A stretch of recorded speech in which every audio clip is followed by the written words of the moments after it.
Oh, credit card debt. Now people are getting sued. This is brutal. It's crazy to think that a bank would want their money back, isn't it? Let's get straight off into this.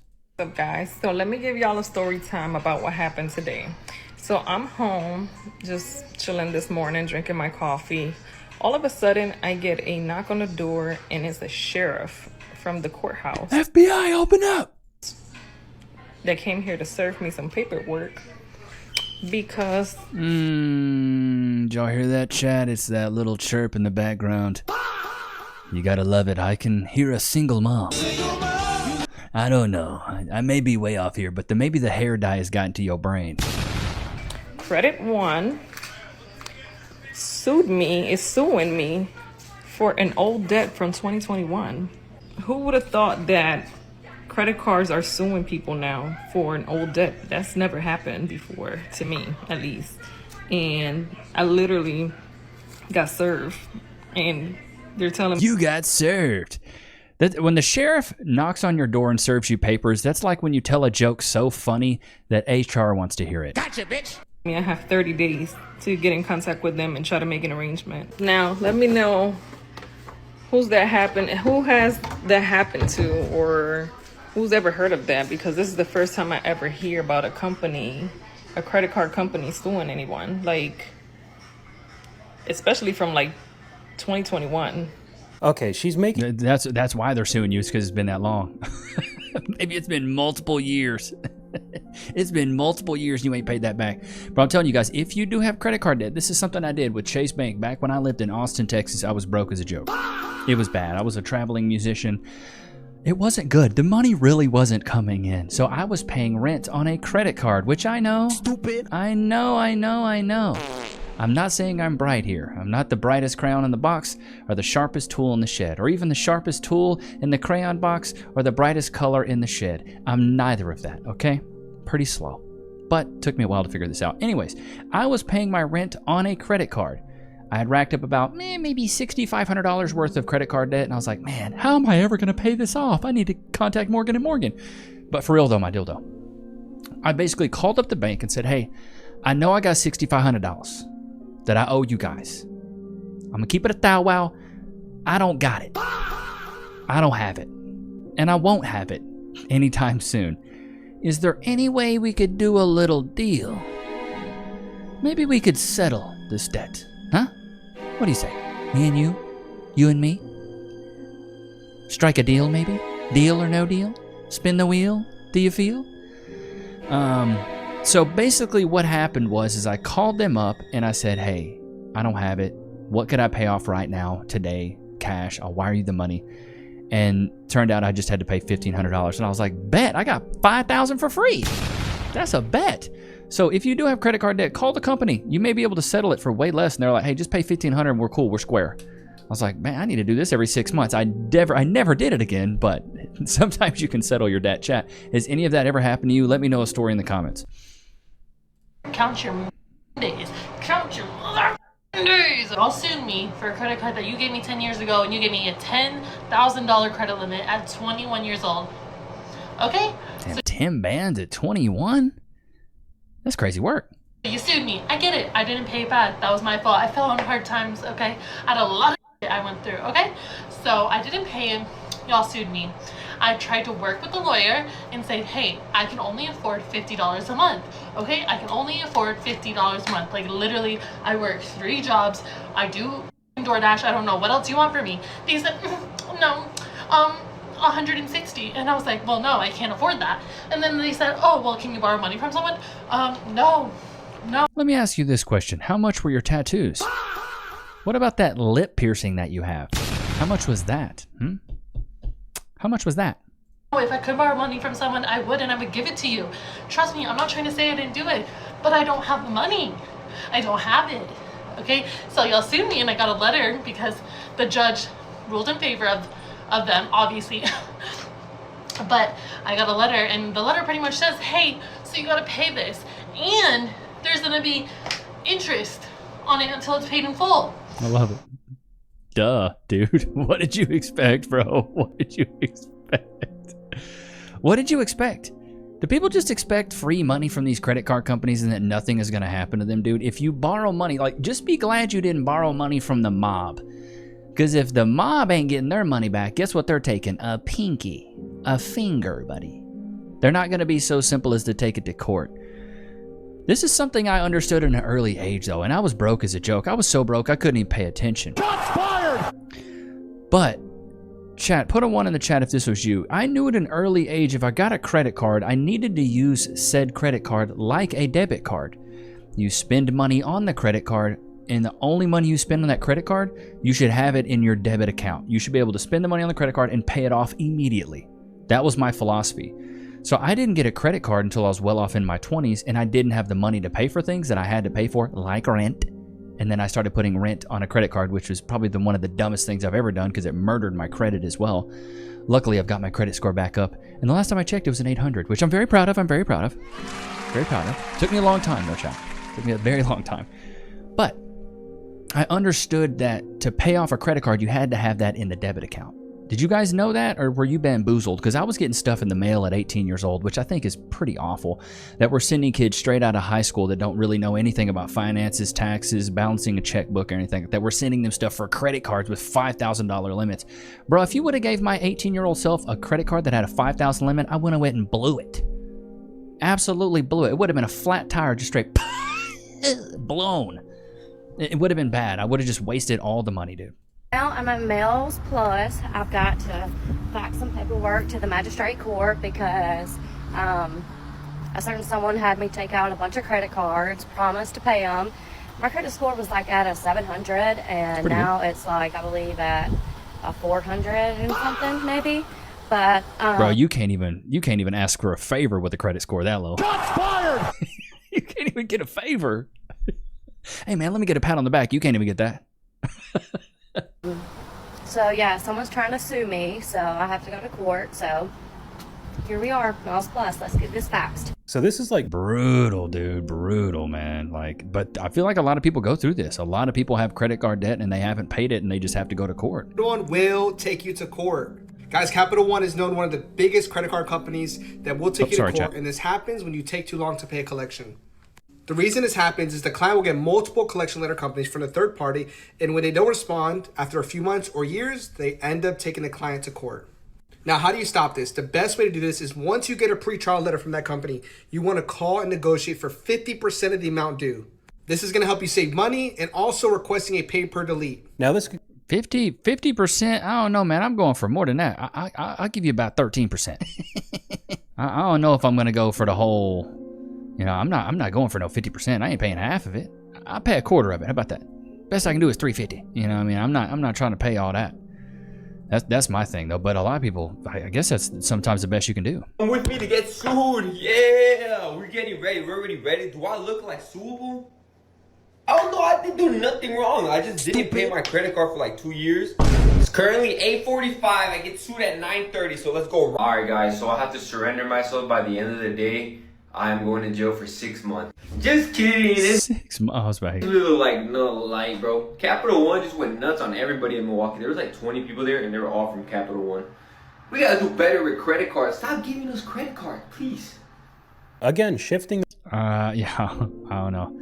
You got to take accountability with that. I'm assuming he said shifting blame. Like, you have to take accountability for using a credit card. But the thing is, most of the time it's people, in my opinion, it's a lot of times younger people. I feel like older people know better, but maybe I'm wrong. Please ask me, how can my creditor afford to pay an attorney hourly to sue me for a debt that's under $1,000? And what I'm gonna keep it at that. While this dude's build is throwing me off. Such narrow shoulders and a big head, it's giving a bobblehead build.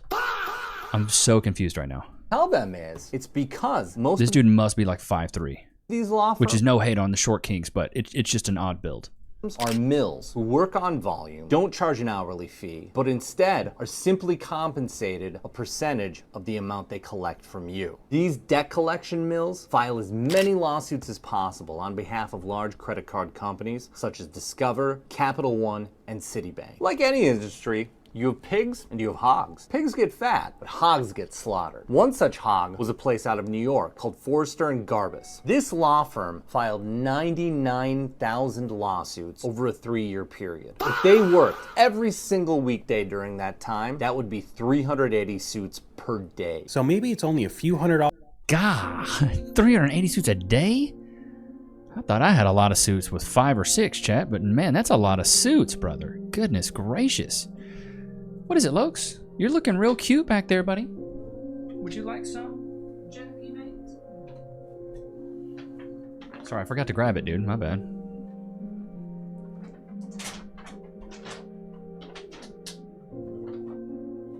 Looks like 2 right here.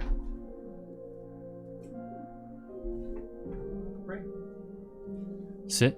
Wait. Free. Go to your place. Chicken jerky. Compliments of Carbon. Thank you, Carbon. It's good to have you, brother. You guys want to send anything? Send it to the P.O. Box. It's in the description below. And also, if you want to call, you can also call me.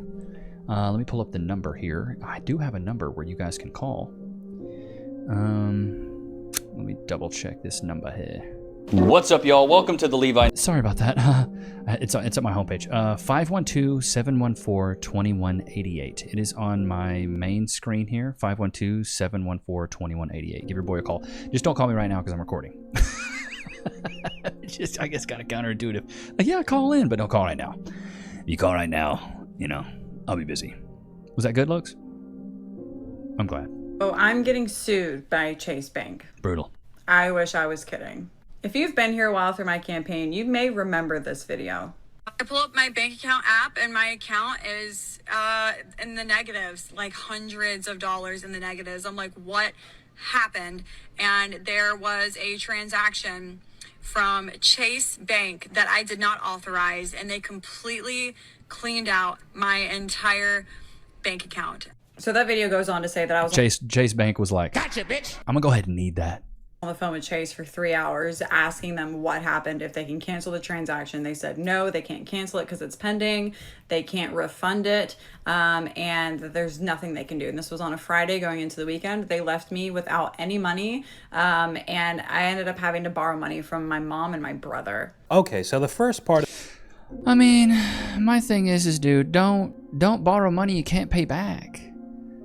This, dude, the philosophy that Cass and I like to live by is like, I don't like to owe anybody anything. You know, I don't like to owe anyone anything. So I will intentionally not borrow things. And people have asked, like, I know you guys have the baby. Do you want us to bring something by? And we'll politely decline because I don't want to have to owe you. I don't know. It's a weird thing. To let them know, like, hey, I don't have an income. I can't make the minimum due. Minimum due is like around $175. I was like, is there any way we can like extend out the due date until I get a job, or maybe I can make like half of a payment? And they were like, I love it. Like, they want to extend it even more. It's like, baby girl, we done extended it. Chase Bank is like, I don't give a fuck, Keisha. You had your time. Now you're on our time.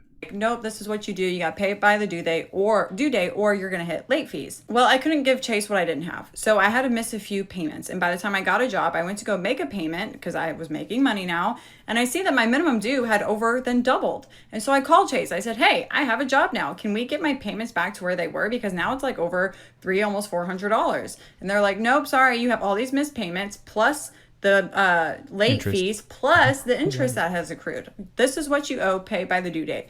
I can't afford that. I can't afford to pay that much money. And again, they pretty much said, sorry, not sorry.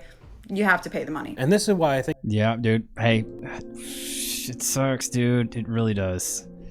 It really does suck. I feel bad for these people because...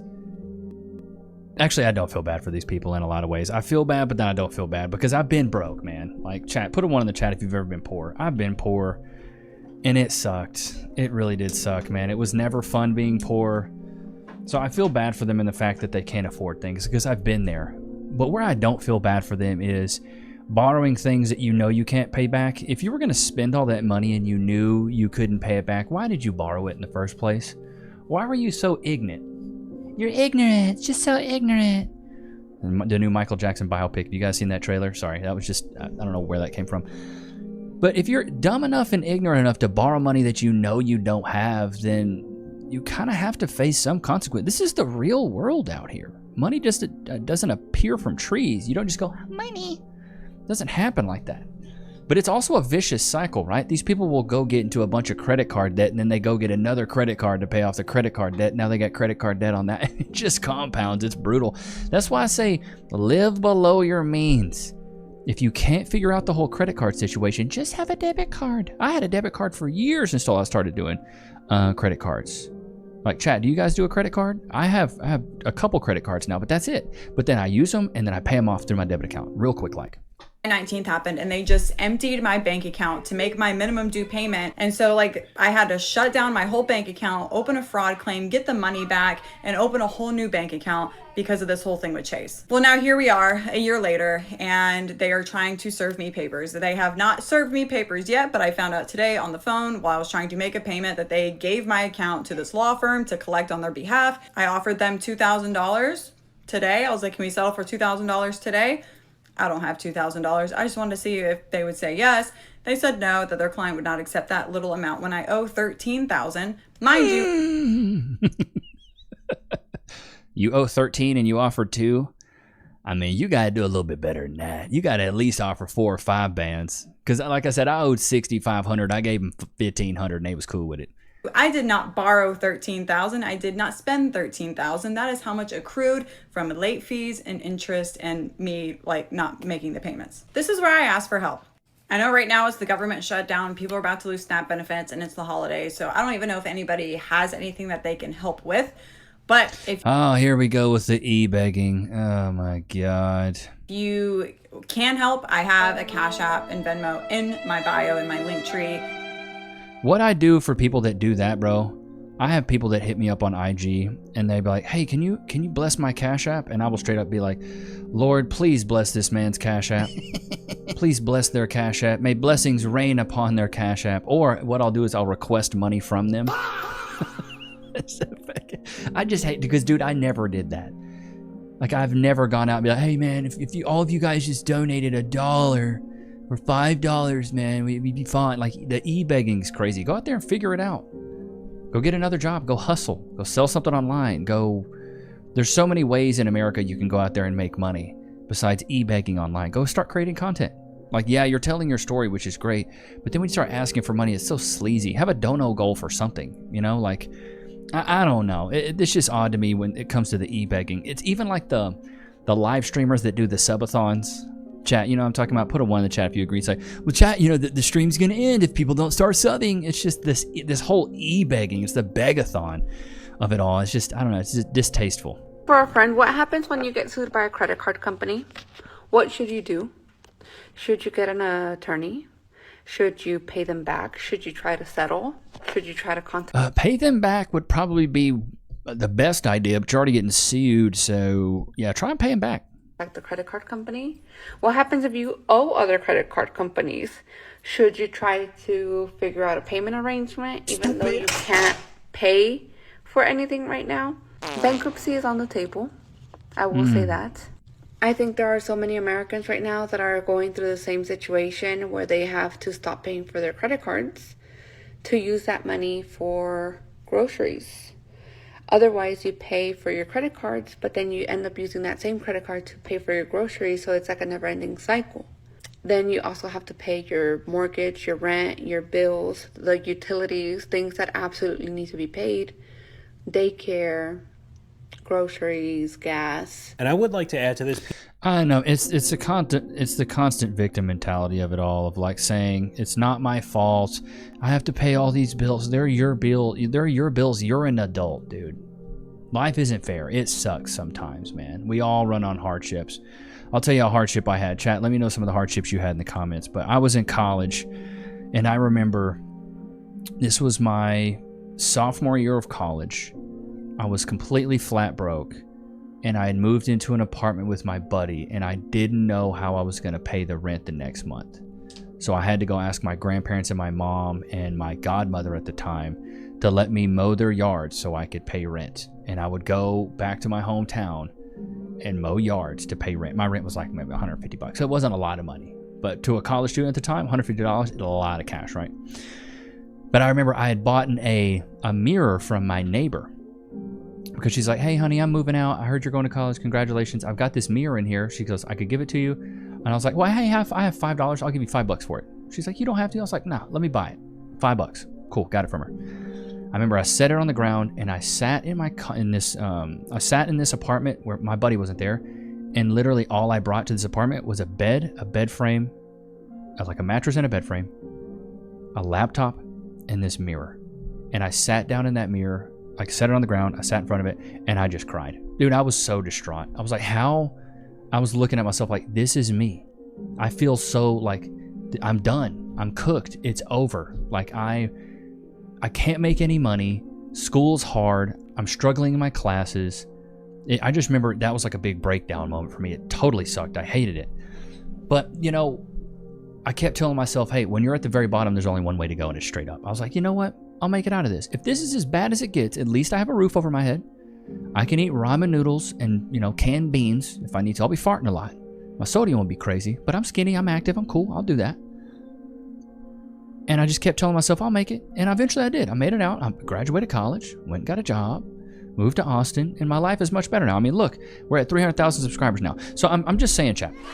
I say this to say this. No matter where you're at in a decade, a lot of things can change, dude. A lot of things can change, man. But you got to start today. That's the biggest thing. A lot of people choose not to start. For me, I didn't graduate college. Let me put this into perspective, chat. You graduate high school when you're 18. I didn't graduate with my bachelor's until I was 24. You know what that means? That means that I was stupid. It took me 5 years. 6 years, really. Yeah, 6 years. See, that's how stupid I am. Whoa, they do. I don't even know how many years I went to college. 6 years for an undergrad degree. Went for the 4. My degree plan was actually 5 years, but it took me 6. I took an extra lap. So a lot of people said I took 2 victory laps. So by the last year of college that I was in, I was really enjoying it. I was taking classes like acting, weightlifting, walking, you know, psychology, philosophy. I was taking a lot of the courses I wanted to take because when you go to school for music education, you got to take a lot of like classes that are just crap. Music classes.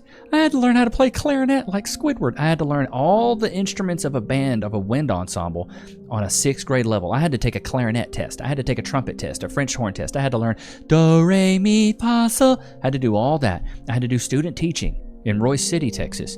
Like I had to do all these things and accumulate all these hours. And a lot of these courses that you would practice for 2 and 3 hours, these ensembles that you have to like practice in, only counted for 1 credit hour. So you have to take 1,000 of them. By the time I graduated, chat, I had over 190 college credits.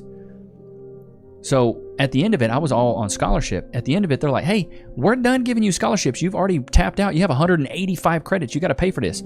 So I got into like $3,000 worth of college student loan debt. And then I paid that off like a couple years ago.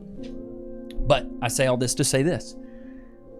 24, now I'm 35, 11 years later, I'm in a much better spot. I switched careers and the one bit of advice I've told a lot of my buddies that are still teachers, are still doing the music thing, grinding it out, you know, adjunct professors, they're doctoral students, or they got their doctorate and now they teach music.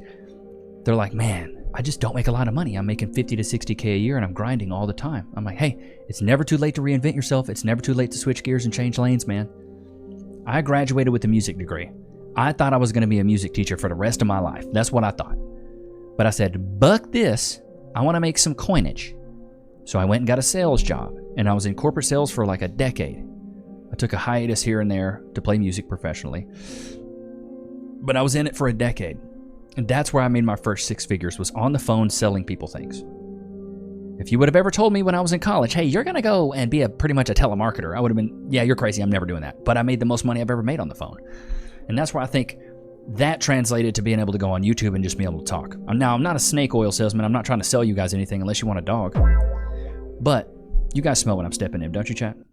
By American Express for a credit card that I never paid back. What should I do? Pay it back. I mean, pay it. You know, if you got sued for a debt that you actually recognize and accumulated, the best option is to not just ignore it, it's to pay it. You can reach out to the law firm or American Express and come to a payment plan with them in order to settle and satisfy the debt. Otherwise, if you ignore it, then you could potentially have it lead to a judgment or even worse, a garnishment where they're pulling the money out of your paycheck directly and you don't have a choice in that matter anymore. So yeah, you're cooked. If they're suing you, bro, it's already gotten to the point where you're cookity cooked. You will not respond because they will win automatically by default at the court.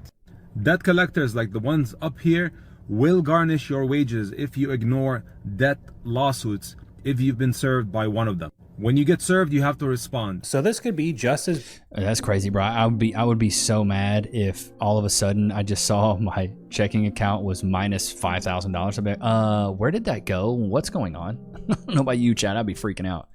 Just served me for $31K debt that I owe them back from 2023. I beat cancer and I had to use my credit cards to survive. Well, hey, I'm glad that the credit card companies were there for you to survive, but it seems like it's been 2 years. Where's that cash? And they're finally coming after me. It's $31K. They just served me. Does anyone know what I do? What do I do? Please pay it back. Unfortunately. Well, and then what's awful about the healthcare system here is it's a pay to play, especially with like insurance and stuff like that. You got to pay a monthly premium, and then when you get there, you got to pay your deductible, and it's wild. I'm being sued. In 2020, I was on a Frontier Airlines flight, and they said, "Do you want a credit card?" And I was 18, and I said, "Yeah, I want a credit card," and they gave me one. Well, I was a freshman in college, and I quickly maxed out that credit card. I paid it for the first, 9 months, and then they were like, "You've got to do a security check." So I said, "Okay," and they said, "What's your social security number?" And I told them, and they said, "Wrong. Hun, that's the only one I've got." They wouldn't let me into my account. Didn't know the social security number that they had. They wrote it down wrong. I gave them my social security number. So I proceeded over the next few months, which I wasn't paying because I couldn't pay. I couldn't get into the account. They wouldn't let me pay or do anything. And I faxed them my social security number, my card, multiple times. And I would call and they'd be like, "We didn't get it." "Babe, who'd I send my social security card to then?" Finally, I talked to the collections agent and I was like, "Babe, they don't have my correct social security number. I can't pay." And she said, "Oh, well, I guess you're fine." And I didn't think about it for 2.5 years. Till recently, when I got a Credit Karma notification saying my credit had dropped 200 points. So basically they're suing because I haven't paid it, but I can't pay it. I'm not trying to get out of paying it. I'll pay it. I have no way to do that. So dumb. That is wild. But that's the thing, dude, it'll happen real quick. There was I'd say about 2 years ago, Cass and I got on a big kick of let's fix our credit. Let's clean this stuff up. Because we both had a little bit and we're like, let's cover this. All right, let's switch gears, chat. All right, know your worth, kings. This is what I have to say. We've talked about this a little bit. Let me get this screen over here better, chat. I just want you guys to be able to see this better. God, I'm not a professional, and you guys know I'm not, okay? I don't claim to be. I never will claim to be. Let's see if we can pull this up some. All right, let's maximize this just a smidgen hair here. All right, there we go. Oh, yeah. Doesn't that look good? Oh, doesn't that look good? Okay, here we go. Modern dating is effed. Women's standards have exploded 100x over reality, which is why loneliness is exploding higher. What are the chances of meeting a man who is not married, 6 foot tall, not fat, making $100,000? 0.43%. That's 1 in every 233 men. Not married, 6 foot tall, earning at least $100K a year. 0.43%. Okay. Probability pretty low, right, chat? Now, if we were going to look at the woman's standards of this, though, to meet an 18 to 27-year-old woman who is not married, no children, any race between 4'11 and 5'11, because I'll be honest with you guys, chat, I don't care if you're really tall. Now, do I have a preference? I like them between 5'7", 5'9". Cass is 5'9", just because I want a D1 baby, you smell what I'm stepping in. But not overweight and any income, 18.31%. A lot more of you ladies than there are of us men, so tell me again why we're not the prize. Don't worry, I'll wait. Tell me again how men are not the prize. It's harder to be what you guys want, and it's easier to be what we want. I'm telling y'all, chat, I don't say this stuff out the side of my neck like I don't know what I'm talking about. I've been saying this stuff for a long time. It's so much harder to become a high-value man than a high-value woman. It's exponentially harder. You want to know why? Because men have to go out and create their worth, and women are born with theirs. It's so easy. So I paid for HingeX, and I literally ran out of people on day one. I paid for whatever the most expensive Hinge membership is. I did 1 week, and I'm pretty sure it's HingeX, but whatever the $25 a week one is, I paid for 1 week. $25 a week? That's crazy. 25 a week? I ran out of people in one day. I have only had the membership for one day, and it's already saying, oops, we're out of people. Change your parameters. You know what my parameters are? My parameters are 6'2" and above. Okay, already let's just do some quick maths here. How many men in America are over 6'2", mate? 3.9% of men in the United States are over 6'2", around 3.9%. Yeah. So over 6 foot is 14%. Okay, so you're looking for the top 4% of men. Let's see what other criteria you have here. Anywhere between age 29 and 34. And then 29 and 34. Okay. Well, let's do some chat GPT here. Okay. Okay, here we go. Percentage of men that are over 6'2" and between ages 29 to 34, just in America. I don't even know her local area here. I don't even know what her local area would be. But let's see what ChatGPT has to say. You're looking at roughly anywhere between 2.5 and 4%. Okay, so like roughly 3%. Okay, so it's gone down just a little bit. She's lost about a percentage. I bumped it up to 35, ran out of people again. How is there no one between the ages of 29 and 35, 6'2" and above in LA? This is one of the biggest cities ever. I don't know if I'm just not attracted to the people that they're showing me. Like, no, you should have stopped there. I just don't know if you're attractive. Tell me, if you're in LA, you're in one of the most brutal dating markets in the country. Put a 1 in the chat if you agree. LA is one of the most superficial, egotistical, clout-driven, vanity-stricken places to date in the world. Like an LA 9 is like a 10 all over the country. But like an LA 6 would be like a rest of the country 8. Baby girl, you're like an LA 6 at best. Like if I saw you walking down the street, I'd be like, meh. Like you're talking about the place that is the most shallow when it comes to money, status, and looks. And you're talking about you want to find a guy that's over 6'2", and between those ages, and also that he's single, and then also that he wants you when you're mid. they weren't cute. I'm going to be so honest, but I tried to give a few people. Neither are you. This is what I don't get. Like, they're so open to just shit. None of them are cute. Neither are you. A chance. I think I sent maybe 2 or 3 likes. 2 or 3 likes out of everyone, and I've already ran out of people. It's day 1. I keep going back to the app. There's no more people. Here's what I don't get. Ladies, if that's the results you're getting, and you're swiping a lot, and you're not getting any matches, newsflash, you're the problem, dummy. You need to lower your standards. If women chat, put a 1 in the chat if you agree. If a lot of these mid women lowered their standards, I bet they could get into happy relationships really quickly. So quickly. But none of them want to lower their standards. They all want to keep their standards miles high. And just say, well, I want the best of the best. I want a 6-foot tall guy, between these ages, between this and that. And they never want to get a guy that's really on their same playing field. I believe Hinge, let me just look this up. Do dating apps pair you with people that are the same attractiveness as you? Most dating apps do not explicitly pair you with people of the same attractiveness, but the algorithms and user behaviors often create that effect naturally. Algorithmic matching app side.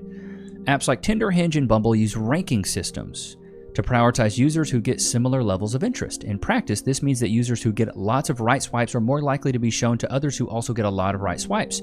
Over time, this produces a stratification effect. Attractive people mostly see other attractive people, while average users mostly see people near their own desirability tier. So, yeah, I was right, okay? You kind of get ranked, so the people you're seeing are on your level. Hinge is like, hey, based on the amount of right swipes you get, these are the guys that you should get. They're getting the same amount of right swipes as you are. So you should probably buckle up there, honey.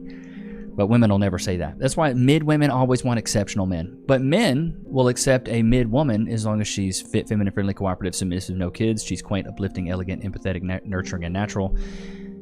Because really, that's what men care about. Should have bought an Aya, should have bought a Honda, put it on a t-shirt. But hope you guys enjoyed today's episode, man. Loki, did you have fun? That's what I'm talking about. But I appreciate you guys, man. Thank you so much for 300,000 subscribers. It means the world to me. The channel's growing every day. Feel like we're family. I really do. It's good to have you guys, man. But I love you guys. I will see you guys tomorrow, man. Peace.